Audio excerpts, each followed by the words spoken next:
Ada handycam harga 1 jutaan. Sudah bisa input audio eksternal. Gratis mikrofonnya lagi. Beneran nggak ya?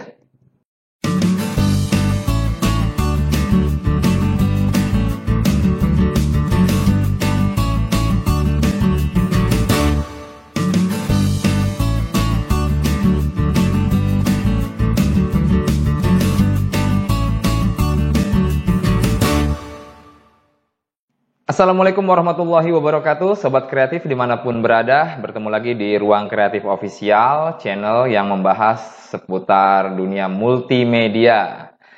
Ya, di pertemuan sebelumnya mungkin kita sudah pernah membahas terkait masalah teknik produksi ya, baik film, drama maupun konten-konten video. Kemudian ada juga membahas tentang editing dan animasi. Namun kali ini kebetulan saya baru pulang kondangan dan di rumah sudah ada paket yang saya pesan, yaitu sebuah handycam seharga kurang lebih ya 1 jutaan. Harganya insya Allah terjangkau ya untuk sobat sekalian, yang katanya sudah memiliki input mic eksternal atau audio eksternal dengan harga yang segitu loh ya.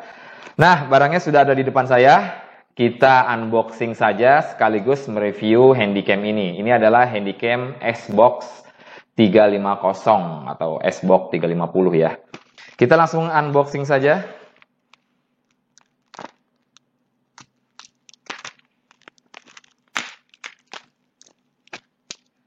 Ya.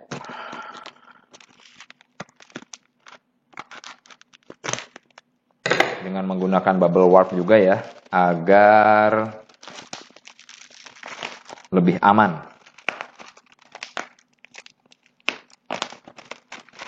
Dan kebetulan saya tidak membeli beserta SD card-nya ya. Jadi kalau dengan menggunakan SD card tentu harganya di atas 1 juta ya. Inilah kamera Xbox High Definition ya. Di sini sudah memiliki fitur night shot. Ya, apa itu night shot nanti kita review sama-sama ya. Kemudian sudah digital kamera, memiliki resolusi 1920 1080 ya, Full HD tentunya ya. Kemudian memiliki 48 megapiksel dan 18 kali zoom. Lalu di dalam box ini ada apa saja? Kita mulai buka isinya. Ya, yang pertama ada kitab-kitab ya. Bukan kitab suci ya. Ini kitab-kitab untuk dibaca ya terkait produk ini. Tapi rata-rata orang kalau ada kitab-kitab ini hanya dilihat sebentar, ditaruh ya, nggak dibaca. Ya, ada buku manual di sini, ada kartu garansi. Ya, garansinya resmi 1 tahun. Kemudian ada panduan operasi cepatnya nih ya untuk men-setting kameranya. Lalu dapat apa saja setelah ini? Ya, dimulai dari apa ini? Dompet ya. Wah, ada dompetnya nih. Ini bisa buat pergi ke pasar juga ya teman-teman. Ini bisa buat naruh duit juga. Biasanya mama suka pakai dompet-dompet yang seperti ini nih. Simple nih kalau dibawa. Ya, ini dompetnya cukup tebal juga ya. Insya Allah ini bisa untuk melindungi handycamnya nanti bila ingin dibawa kemana-mana. Kemudian ini saya taruh bawah dulu deh. Repot kayaknya nih ya, ribet ya. Ya. Kemudian ada remote. Wah, ternyata bukan hanya TV ya. Handycam juga ada remote-nya rupanya ya. Ini remote untuk mengendalikan jarak jauh. Kalau seandainya teman-teman ingin ngevlognya dengan menggunakan handycam, mungkin repot juga ya. Kalau dipencet dulu, kemudian baru ke posisi semula, itu agak merepotkan. Jadi dengan remote ini sangat membantu sekali. Tinggal klik, sudah langsung recording ya.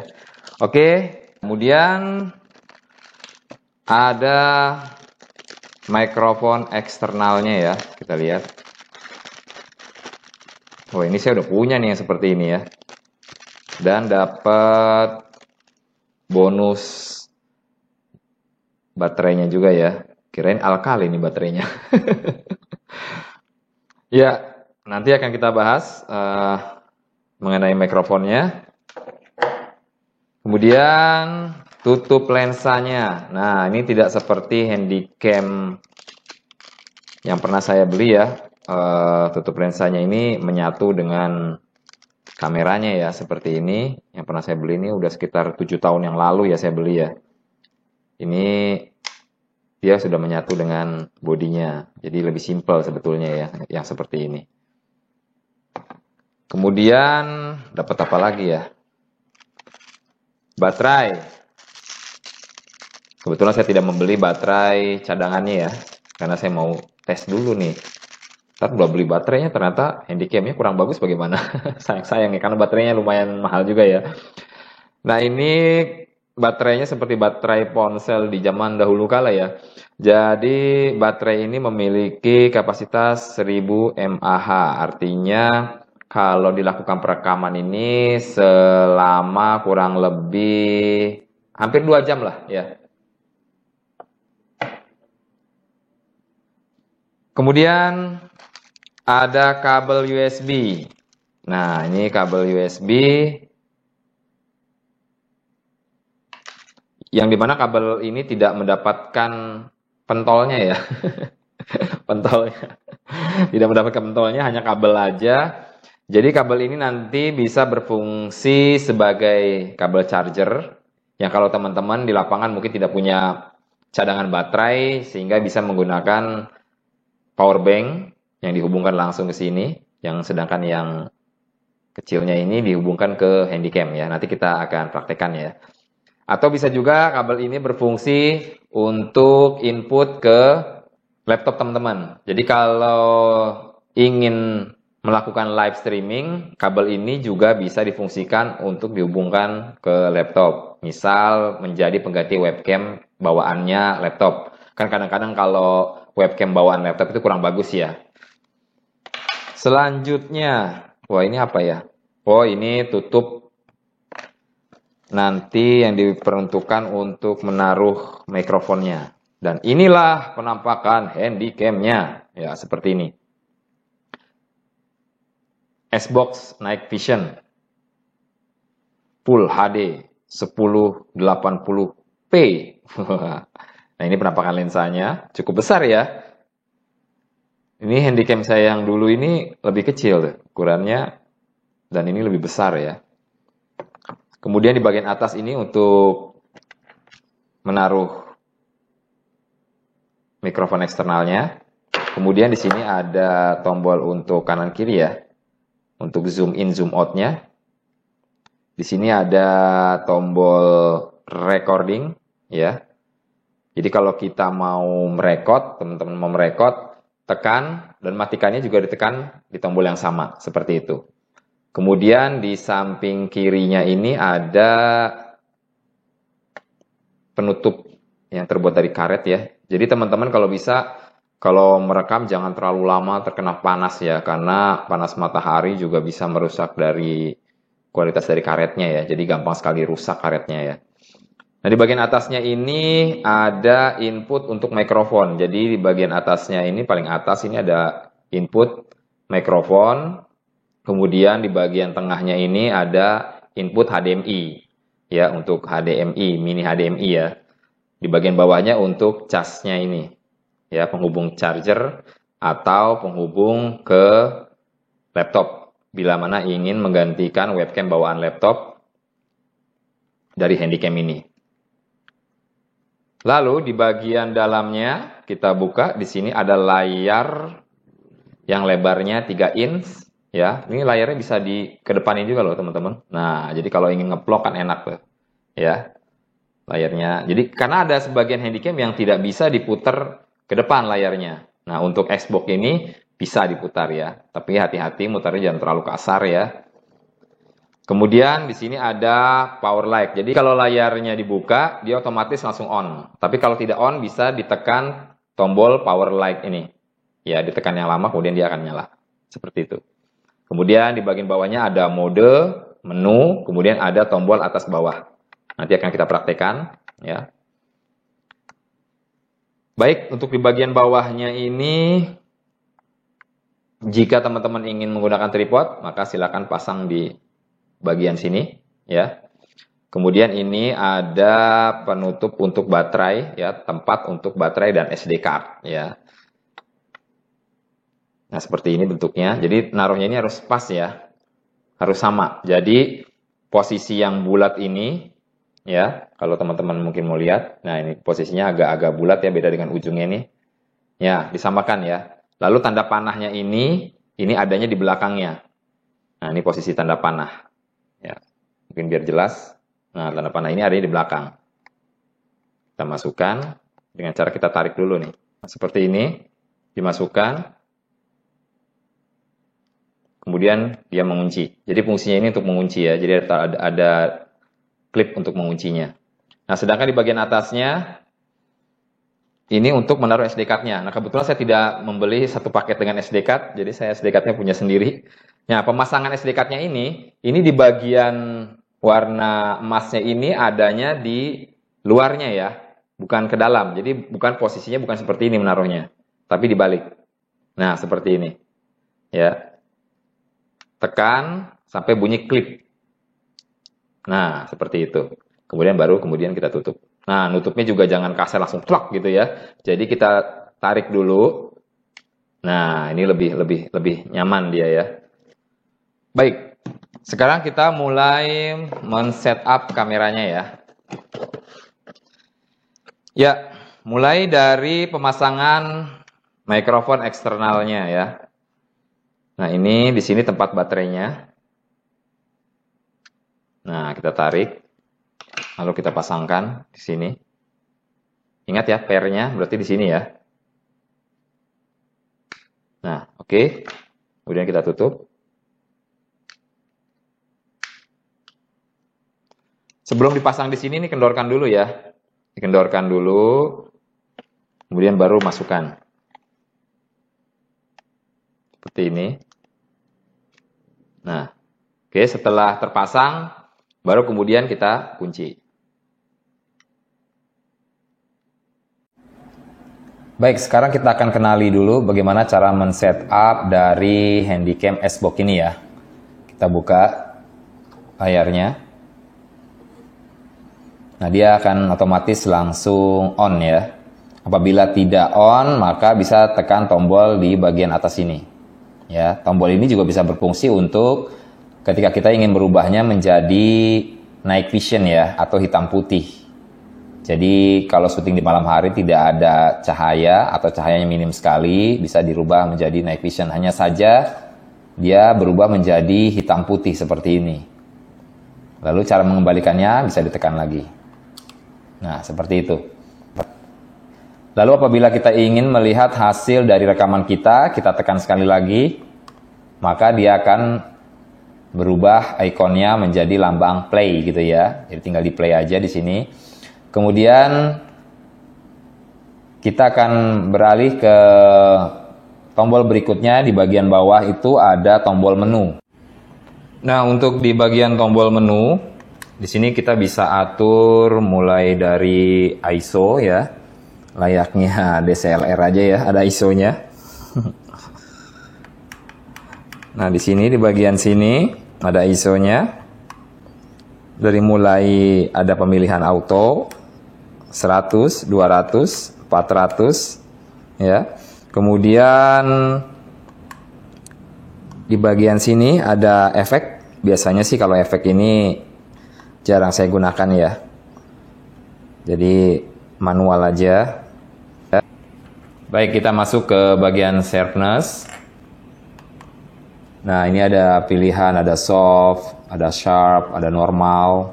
Biasanya saya gunakan normal. Kemudian selanjutnya ada white balance. Nah, white balance ini bisa dipilih ya, tergantung dari kondisi pencahayaan baik di indoor maupun outdoornya. Ada auto, daylight, cloudy, dan lain sebagainya. Disesuaikan aja. Nah, ini kan berubah-berubah ya. Nah, seperti itu. Kemudian selanjutnya ada untuk exposure. Nah, exposure ini pencahayaannya ya. Mau seberapa terang.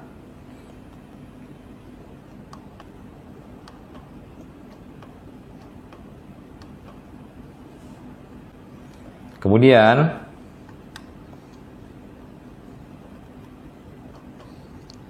Ada beauty face. Waduh, ini beauty face ini untuk nambah cantik atau apa ya? Kita coba lihat ya. Oh, ada on, ada off ya. Saya juga nggak tahu fungsinya nanti untuk seperti apa. Apakah untuk pengambilan close up objek sehingga menjadikan close up itu lebih tajam atau lebih jelas atau bagaimana? Tapi memang ini di awal sudah di on kan ya, seperti itu. Kemudian ada movie size. Nah, movie size ini untuk ukuran layarnya ya. Jadi kalau 1920 ini Full HD ya. Kalau 1280 ini HD. Ada di mediumnya ini di 640 480 ya. Seperti itu. Tapi biasanya kita gunakan yang paling besar yaitu Full HD. Oke, lanjut. Ada mode soft ya. Di sini ada naik, ada potret. Ya, tapi di sini tidak ada perubahannya ya, meskipun sudah diklik. Ada high sensitivity. Oh, seperti ini. Jadi perubahannya itu setelah kita on-kan ya.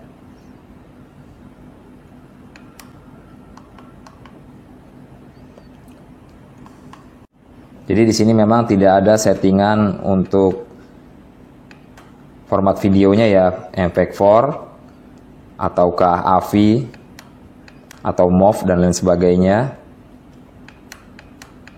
Tapi pada dasarnya tidak masalah sebetulnya. Nanti pada saat proses rendering kita akan rubah sesuai dengan kebutuhan. Mau dibuat format AVI, MP4, MOV dan lain sebagainya. Di proses editing itulah nanti bisa ditentukan. Baik, sekarang kita akan uji coba perekaman dengan menggunakan mikrofon eksternal ini agar kualitas audionya maksimal. Coba saya balikan aja ya ke arah mulut saya. Nah, ini bisa kita on-kan ke bagian tengah ya, sampai indikator lampu warna hijaunya menyala. Nah, seperti ini, sudah menyala.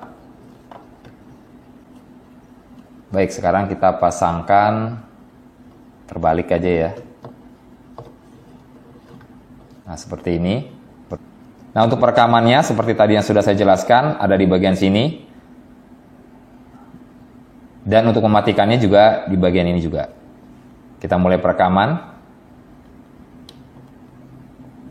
Dia biasanya langsung ada indikator warna merah kedip-kedip seperti ini ya. Ini menandakan bahwa sudah mulai merekam.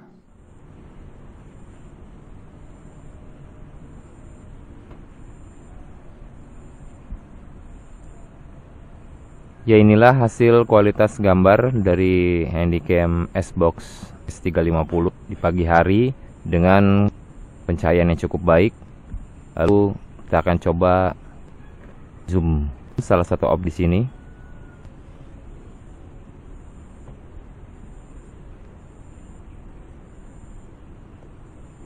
Ya, inilah hasilnya.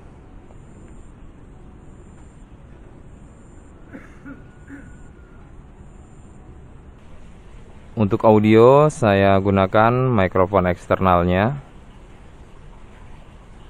Silahkan sobat kreatif menilai sendiri apakah kualitas audionya baik.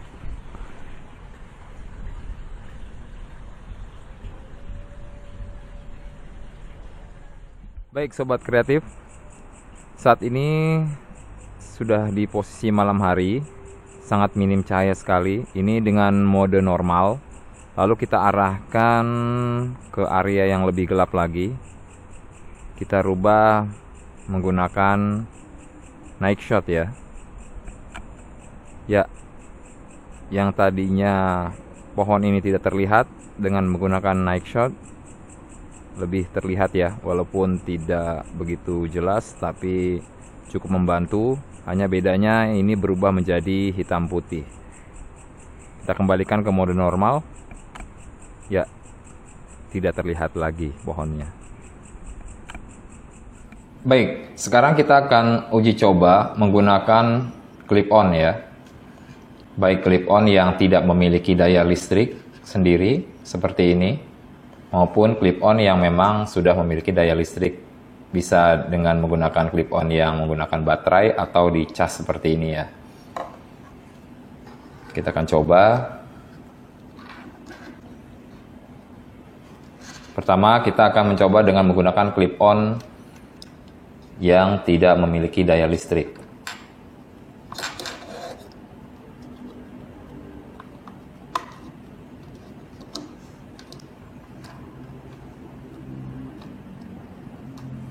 Kita akan coba menggunakan clip-on yang tidak memiliki daya listrik ini ya. Kita rekam.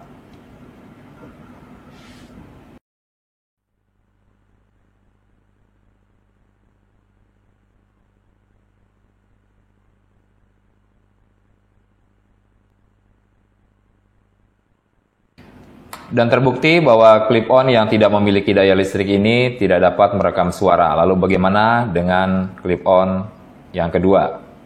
Kita akan coba. Nah, jika jack-nya ini tidak dapat masuk secara sempurna, bisa dibantu dengan menggunakan splitter ya, seperti ini ya. Jadi kalau teman-teman mencoba langsung mencolokkannya lalu tidak keluar suara, itu pertanda bahwa dia tidak masuk secara sempurna, jadi membutuhkan bantuan splitter. Nah, kita nyalakan. Ya, sudah menyala ya receivernya. Kemudian di transmitternya juga kita nyalakan. Sudah nyala, kita akan coba.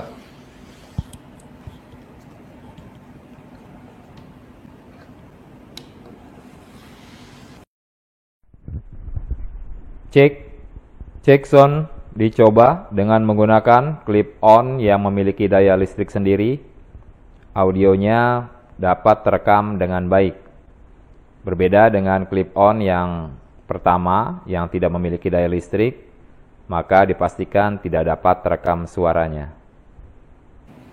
Bisa juga mikrofon lainnya yang tidak memiliki daya listrik, bisa dipastikan tidak dapat direkam suaranya melalui Handycam S-Box ini. Nah Sobat Kreatif, demikian tadi unboxing sekaligus review dari Handycam S-Box 350. Dengan harga 1 jutaan, sudah dilengkapi dengan input audio eksternal. Nah, bagaimana hasilnya?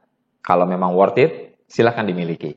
Kita bertemu di Ruang Kreatif Official edisi mendatang dengan pembahasan-pembahasan lainnya yang tentunya tidak lepas dari seputar multimedia. Wassalamualaikum warahmatullahi wabarakatuh.